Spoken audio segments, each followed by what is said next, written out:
Hi there folks, just turned down a new Zirc ring here and we're going to try to heat treat it and see some of the characteristics I'm getting with this, specifically the color that I'm able to accomplish as well as the thermal expansion. Now to start out with, I got a 705 plug gauge here, and this is a minus plug gauge, and we can see that the ring just slides over there pretty nicely. And a 706, I've played around with quite a bit. I'm not able to get it to start on there. So we're going to call this 705.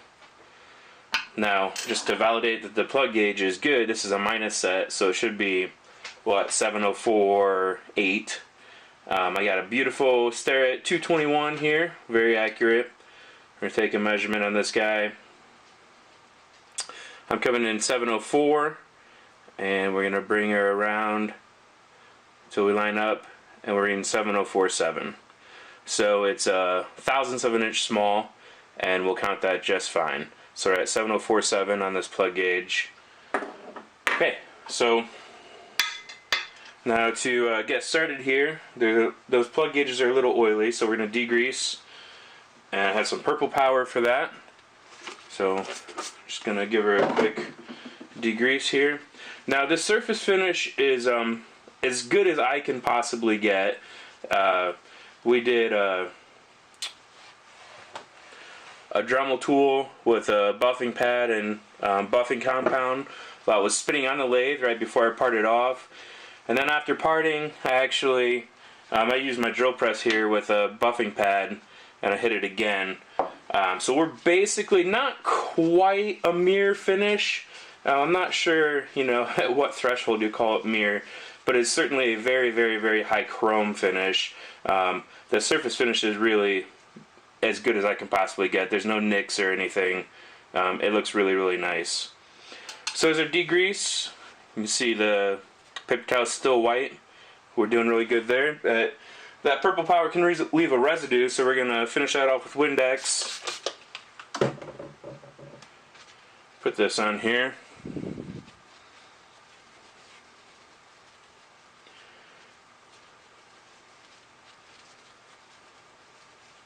Which is basically ammonia, of course, and ammonia doesn't leave any film or anything. Now I'm not going to touch it. Now that I've done that, I have one last white clean paper towel here. We'll dry it off. And again, I'm not touching it at all. I don't want to put any fingerprints on there. I'm going to go directly to the hook here without touching it. Again, super clean paper towel. I'm very satisfied that that surface finish is as good as it gets.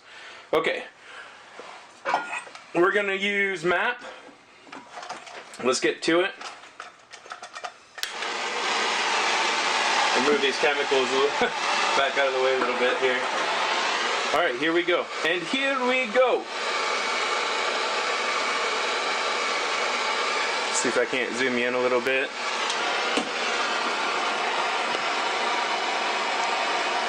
It's about as good as I got right now.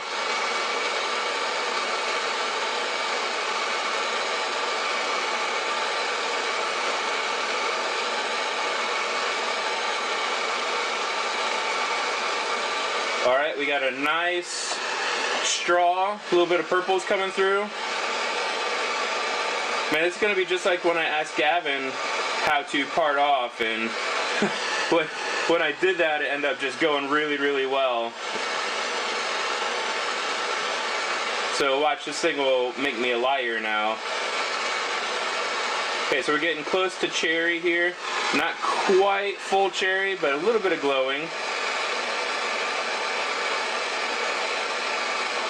Starting to glow.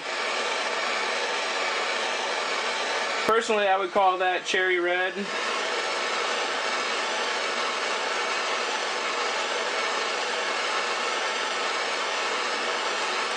So we're gonna try to keep her right here at this cherry red color for a minute or two. I don't want to go past this to orange, but I'm gonna keep it right here at cherry.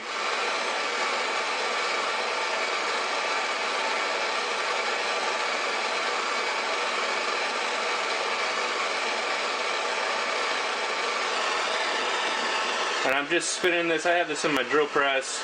I'm just spinning it to hit both sides just to keep the heat distribution even on it.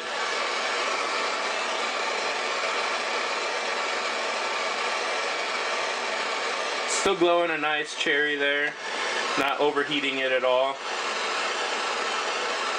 It was interesting, we saw in the billet spin video when Sue was, Sue? I think it's Sue. Sorry if that's not your name. When she was heating up that zirconium disc for the Triskelion, that center spoke section got white hot, and it seemed to be still a consistent black, even though that center section was white hot and the outer section was only a little bit warmer than cherry. So, you know, does the color temperature really matter? Hard to say. Seems to me that it does matter based on the videos that I've seen, omitting that one where those spokes turned white hot and they were still perfectly black. So I think we've been going about 1.5 minutes here on this. It's been a nice consistent cherry color here. I can see that it is darkening for sure.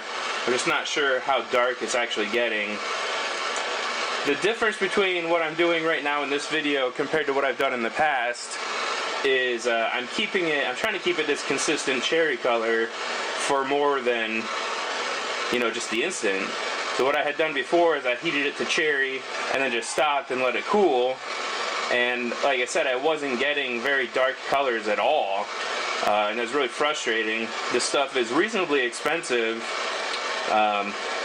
you know, and it sucks to waste that when you're not getting the colors that you're looking for. So,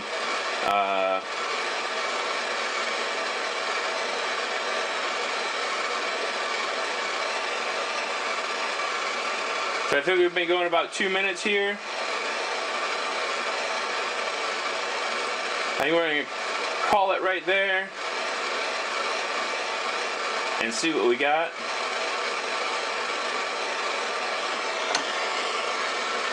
Okay, I'm going to call it right there and let it cool down. Now I was going to water quench it here just to expedite the video, but I forgot to grab some water. So we're just going to let it air cool here, and maybe I'll bring you in closer to see a little bit what the color is. Forgive the handheld.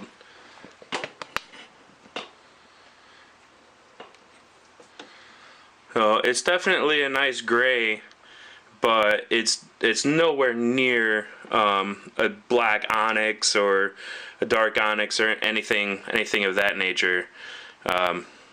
You know, I recognize that it's hard to tell in the video here, but I have this butane torch which is black, and we can put it next to there and see that we definitely have a gray on the ring and black on the torch here. So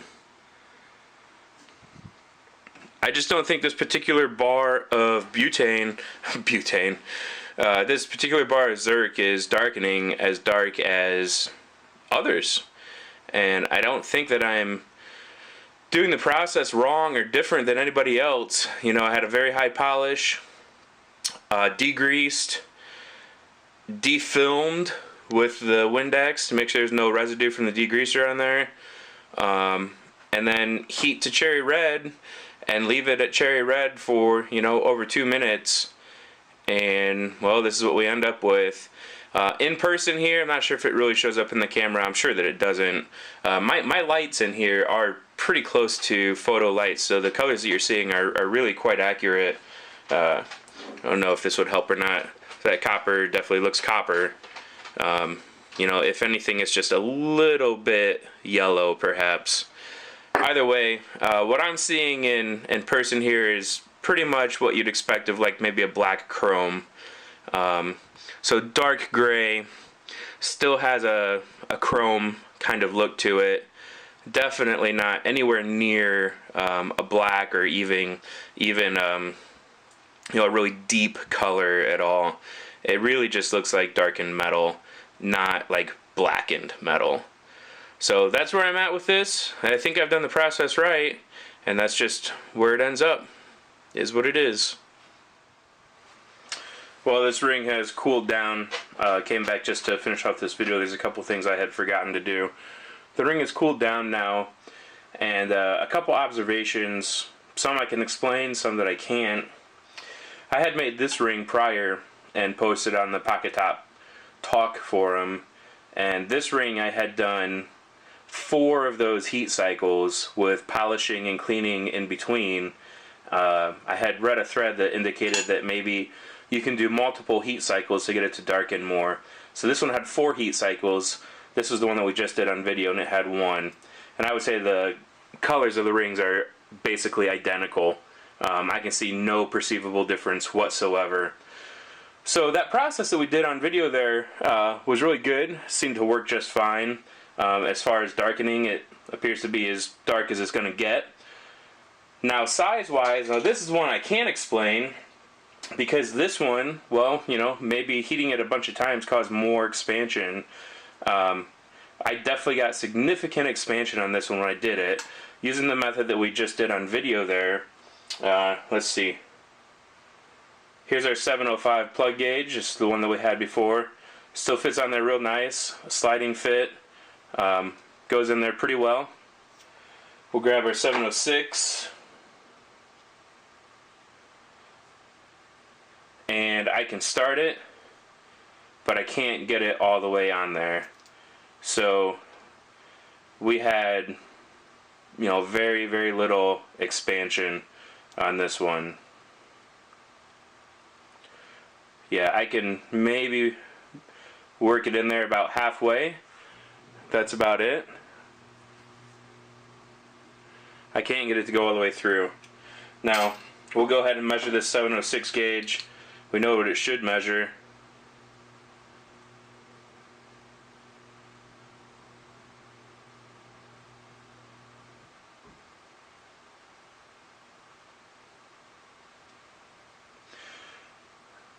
.705.8 705.8 on this, which is exactly what it should measure, and it doesn't go through there. So it looks to me like we've gained maybe 5/10 perhaps. Like I said, I can get it on there. I can get it on there about a quarter to maybe 30% onto the ring. So I don't know. I don't know why this one didn't expand as much as this one. Besides the fact that I heated the crap out of this one over and over and over and over again.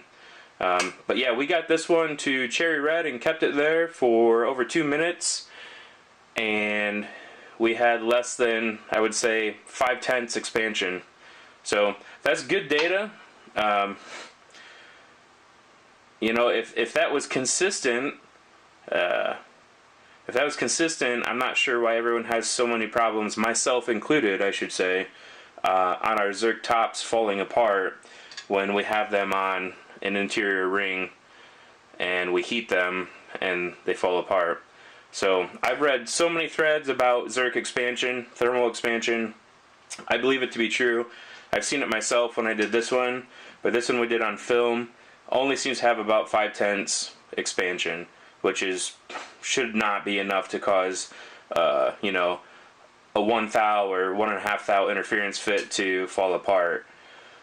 Maybe there's something different about heating the ring as an individual unit as opposed to heating the assembly. Now certainly in this case I have cast iron and copper. That copper is going to be a heat sink and pull some of that heat out. I don't know if that affects it. I really don't know. But the main point here is that as an individual unit, I saw very little expansion. So I guess that's good data to have. It'll be interesting to see if that's consistent over time. But it is what it is. That's where we're at right now. Well, we get to reshoot this segment because I'm a moron and forgot to lock the spin index back there on the mill when I went to do some milling on this. And of course the end mill skated across the surface, so I chucked it back up in here and refinished the body of the top. And it's probably not such a bad deal anyway, because I think this piece of Thai mastic has a very slight bend in it. I have just a little bit of wobble in in the top as it spins in the lathe. So I think this thing's gonna probably have some flutter in it anyway. But this is a good learning step anyway, I suppose. So in the last segment we heated the zirconium off of the top, and now it's assembled as one piece. This is more the typical workflow that I would go through. That way, as I build up the top body, I can square off the material there. So we're going to heat this thing one more time, get it to cherry red, keep it there for a little while, and then see if the thing falls apart. Well, let's get to it. Alright, I do have some water I'm going to use as a quench this time. That way we can expedite this and see if it falls off. I don't think that the quench is really changing the diameter. If anything, the instant cool should shrink the material down more than if we let it air cool and it slowly shrinks back. My previous experience seems to indicate that zirconium doesn't want to shrink back much anyway after it does expand. So I think that's one of the problems, is when the top body falls apart, it's because the zirconium has expanded. It didn't want to shrink back down onto that press fit. So we're going to quench this so that we can take it out and see if it stays together. Let's do it. Alright, here we go. Once again, I did of course clean this off with Purple Power as a degreaser, and then Windex to clean that off.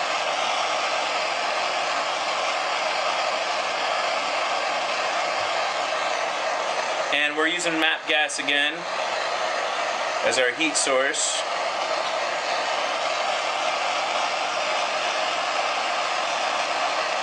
Okay, I'm starting to see a little bit of a straw coming through right now.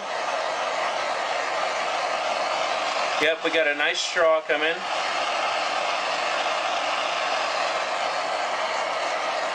Starting to see some purple right on the edges there.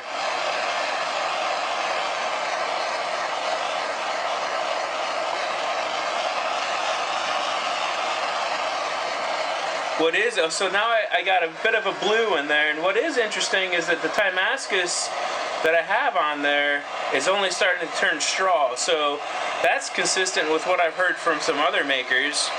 That's pretty interesting. And we have probably a deep blue right now on that zirconium. Even though we haven't even got it close to cherry yet, it is starting to darken a little bit. So let's keep going.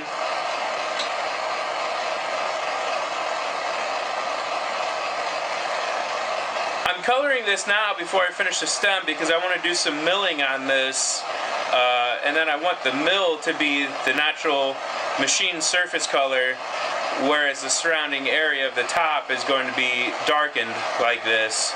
So I will finish the stem after the milling.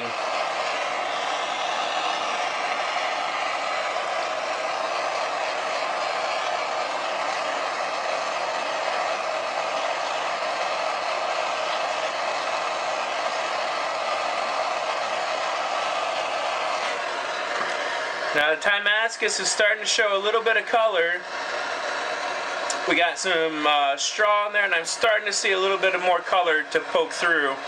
And the Zirc is, well, it's really just a dark silver right now, so I'm going to keep going. And I'm not concerned about the Timascus overcoloring right now because I have to finish the whole stem anyhow.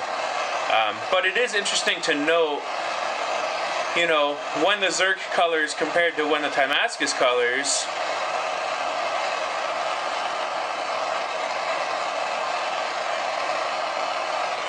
So now my Timascus, I'm getting blues, so it's pretty hot. This is the previous Zirc ring.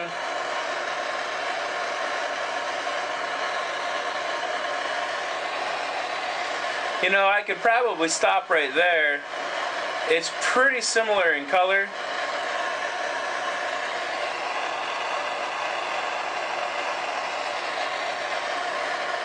It doesn't feel quite as deep, quite as rich.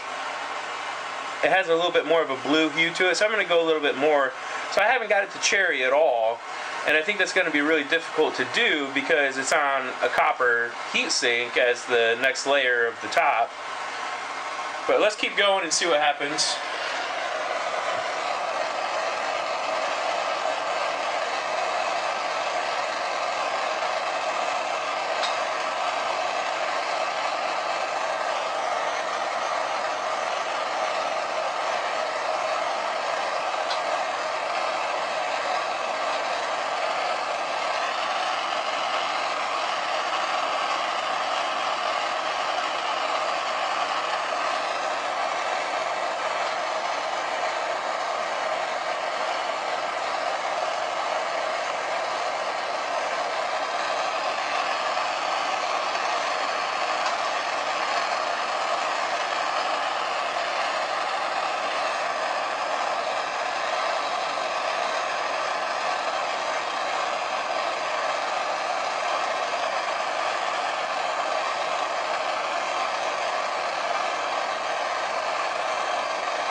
At this point in time, these two rings, the one that I previously created and this one, are really similar in color. I'm not sure there's a need to go much further. I don't think that Zirc's going to get any darker. I think I'll go just a little bit more.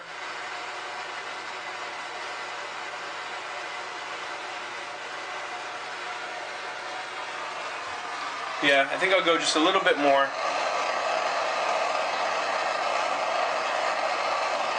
I will note that the Damascus is not completely blown out right now.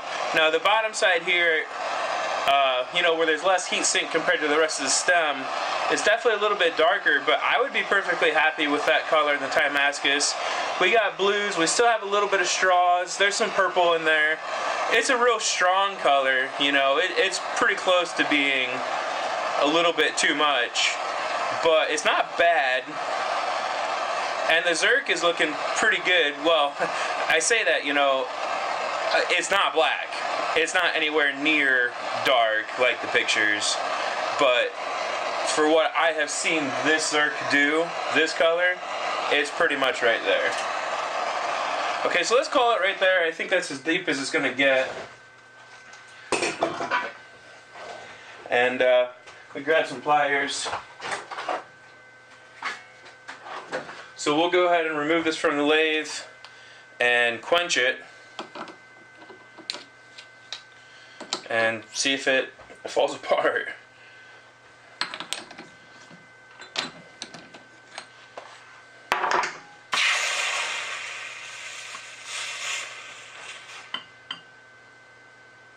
Oh man, there you go, you probably couldn't see that.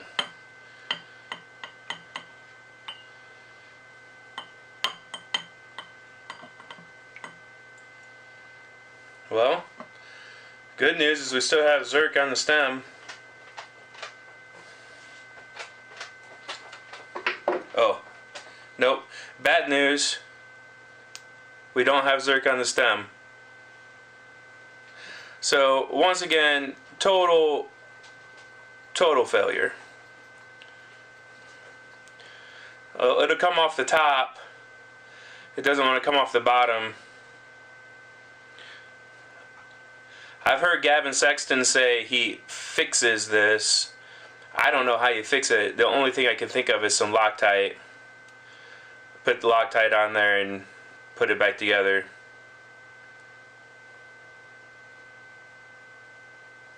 You know, the problem is now the Zirc body, which has been turned true on this shaft, has rotated compared to where it was turned, so now you've introduced imbalance.